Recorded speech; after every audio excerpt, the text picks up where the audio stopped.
So, driving. Driving. Motorbike. Talk to Yeah. me. You're a speed racer, huh? No, I got my L's, but I didn't have a bike, Mhm. so it just Hey, expired. how do you get your L's without getting the bike? You just have to do the test, right? Yeah, you just do the test, and they're like, it's a 2-day test, and then they're like, all right, you're good, you know, and you're just allowed on the road. I find that so hilarious. Because, And to drive on your own too, yeah, eh? Yeah. you know how with the L's in a car, like you have someone to teach you. Yeah, exactly. There's none of that for L riders. How crazy is that? Well, think about it. When you go to Vietnam, you just hop onto a bike. True.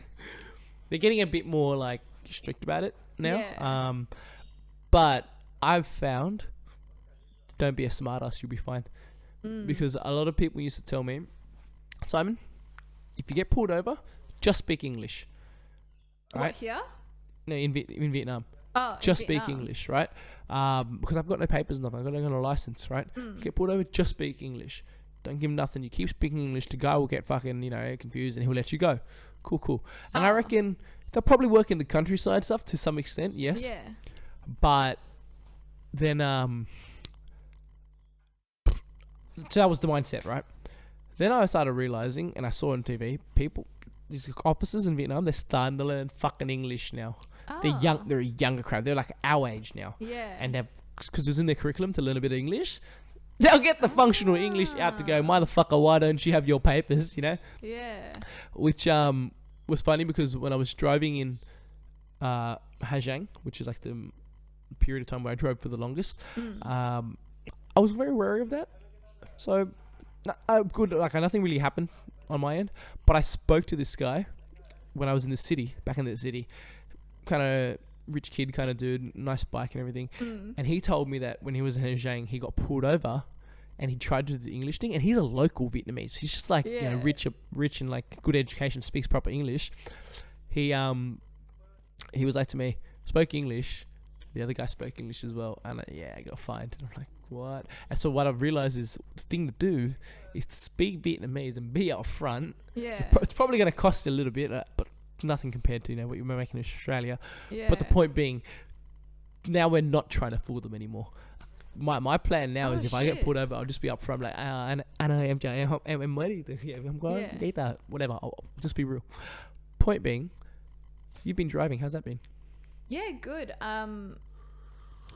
Well, what do you drive? Manual, semi-automatic? no. So I try to learn manual. Yeah, how is it? It's all right. It's just I feel like it's a little bit too much effort for me, and it's a lot of concentration and multitasking, and I'm not the best at all that. Why? Because you drink a lot of tea?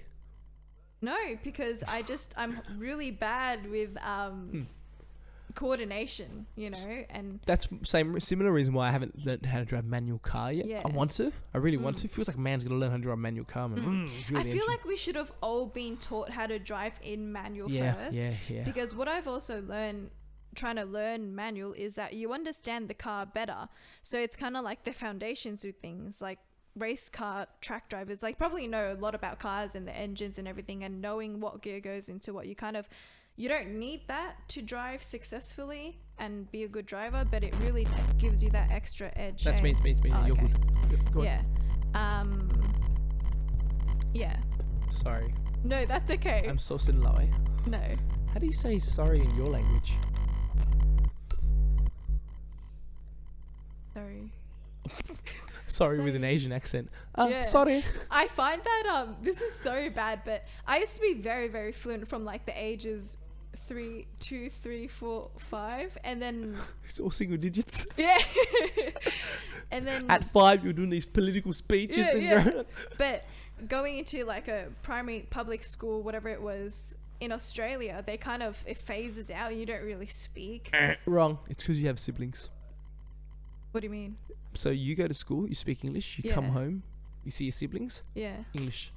Whereas for me, only child, go to school, English, come home, Vietnamese parents, Vietnamese. No, because my mum would speak to us in Cantonese. Like I would have to speak it to my grandparents because they couldn't. But when you spoke to your brothers and sisters, assuming you have a sister, I don't think you English, 3 brothers. do. No sisters though. You're the sister. Yeah. I'm there. Or English. Oh yeah, I guess. Also, a phenomenon that kind of slipped me was seeing, like, I think it's because I'm like older now and I've lived in Australia for so long, but seeing friends whose Chinese parents don't speak English at all. That's like I think when I not a culture shock, but I was like, oh, okay, because my mum, she works like now, so she has to speak. My dad's truck driver had to speak English, so some people are like, oh, cool, you still speak. Just was never sensitive to that. Yeah. Speaking of sensitivity, what was the thing that you kind of figured out with this whole experience of like driving a motorbike and stuff? I got you, bro. I got Thank you. I really did this track. Oh no, I got this. I'm hanging by. I was trying to remember it and hold on to it this whole time while listening to you talk. Yeah. Yeah. Well, basically, I found after doing the 2-day track and being a pillion is you really feel the weight of the environmental factors that you don't get in a car. When you say 2-day track, do you mean like the 2-day test? Sorry, or 2-day test. Like, yeah, you didn't have to do any driving on your test, did you? Like you learn how to start it, how to go, how to turn, and all the buttons. And but like you said, you didn't have a bike, so what bike were you using when you? The ones they provide. They provide a bike. Yeah, they provide. What kind of bike do they for provide? You. I think it's like a Honda CB. Fuck, I don't know. Like. Something. No, because I just saw it was like I didn't imagine like you had to. I when you first said you did a sales test, I thought it was just like you go and do a test. Oh, and then they let you not drive. like the car. So they've got to see you be able to actually drive. Yeah, Yeah, that's why they give you. Yeah, that's your why license they to they go. let you drive. Yeah, yeah. Okay, so that they makes know you sense can to me do the now. basics. Yeah. And yeah, just riding as a pillion is you feel all those external factors that you wouldn't in a car. What was that word? Did you just use a pillion? Yeah, pillion. That's the person that's just chilling in the back. Okay. Yeah. And then so external factors of like yes, driving a motorbike. Yeah, that you don't feel while you're in a car. So you don't feel all that wind. So you know how there's so many accidents. I feel like if people were kind of taught or had the chance to do that, even ice skating, like I remember when I first went ice skating, it's like, holy shit, this is really fast. Can you imagine hitting someone or hitting another car at that speed? Fuck. You know, like it takes, if you're going 60 kilometers an hour, I think it's like 30 meters to safely come to a stop, like without fucking up your car and life. Yeah, like it makes you so much more aware of how so many different factors can affect life. Well, I mean, like the example I told you off camera was when I was driving in Vietnam, because I'm real new like to driving. I someone taught me my first time driving was a year ago. Someone had taught me, and now it's a year later, and I'm at a hotel. I've just asked to hire this bike in a place that's kind of like countryside, so it's easy roads. But in front of the owner, I've got to be able to show them. Like I can drive out this alleyway, because if I'm hopping on and I fall off or something and I fuck up, then they're not gonna let me hire it, are they? So I hop on and I go. I'm like, oh shit, I'm good. And I stop, pull over, reset myself. All right, we're good to go.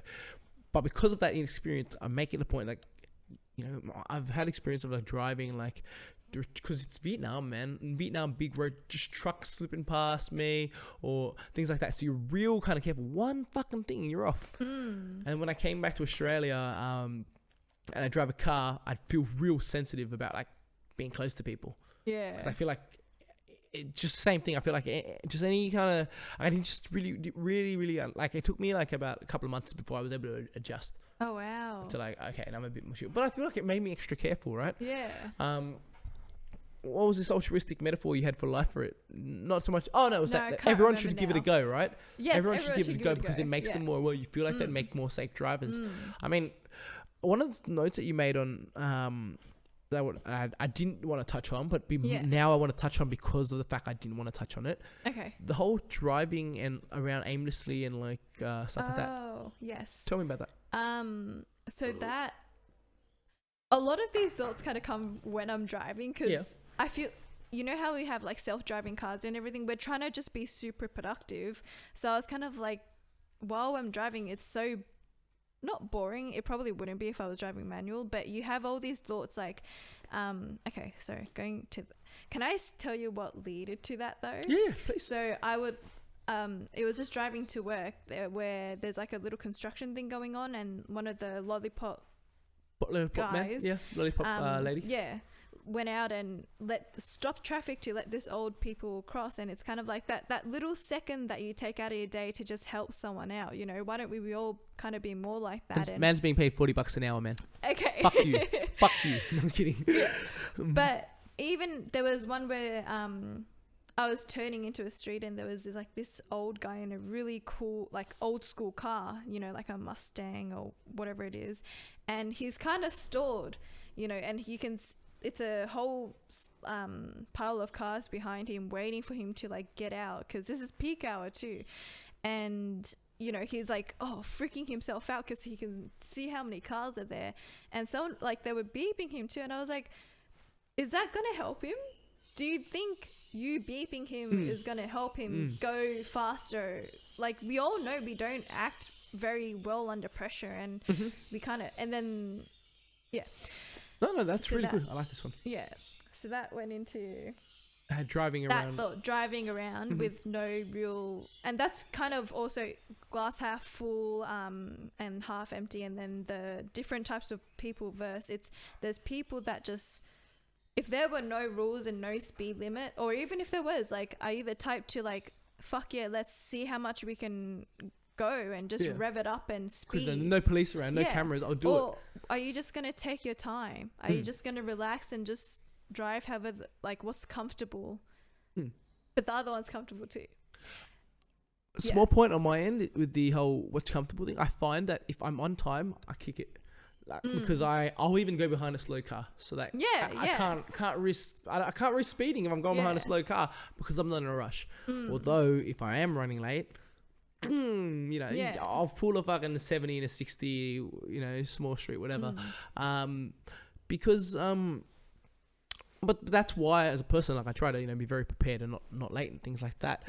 That other thing you said about the stress and the guy pulling out the car, I really like that one, because you're right, you're correct. And like it's so scary. Like, see how as humans, like, to like, just someone's kind of fucked up my day a little bit like that, and I just need to just unload on them. It's so, I think it's also, mind you, it's our experiences as well. We live in Sydney. That's true. I'm sure, like, places Canada or Ohio, things like that, people are much nicer. They just chill, maybe. There's a level of that. But also, I myself have found, whenever it comes to that situation, train myself to, I don't give a fuck about horns anymore. I just don't care. If I'm doing the wrong thing, I'm not. I don't care. I'm in a situation. Your horn's not going to fucking help me. I'm just going to do my thing. Yeah. And you know how sometimes, like, I'm much better at it now, obviously, because I've got more experience. But when I first started driving, I wasn't really fully paying attention to the lights and if there was traffic. And you know when you block that little... No. I'm kidding. I'm kidding. Wait, hold on. I'm not explaining that right.